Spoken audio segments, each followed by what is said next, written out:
Hello guys and welcome back to my channel. So in this video I will tell you that how to view and restore deleted events in Google Calendar. So before starting the video, make sure to like this video and subscribe to our YouTube channel for more tips and tricks like this one. So let's suppose that you have accidentally deleted an important event. So how you can basically view it and how you can basically get it back. So here you can see that I have this event here. So I will just delete it from here. I will just click on this one and I will delete this event from here. And now in order to view it and restore it again, I will click on this settings menu, and here you can see this trash option here.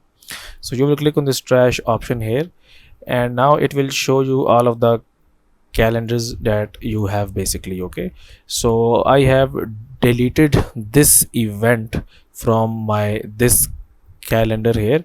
So what you're gonna have to do, basically you will just select this event from here, and here you can see this restore options. Okay, so restore out of office. So you will just basically click on this button here, and it will restore this event back to its position. And when you go back here, you can see that you have successfully restored this event. So that's it for this video guys. If you find it useful, kindly like this video and subscribe to my channel, and I will see you in the next video.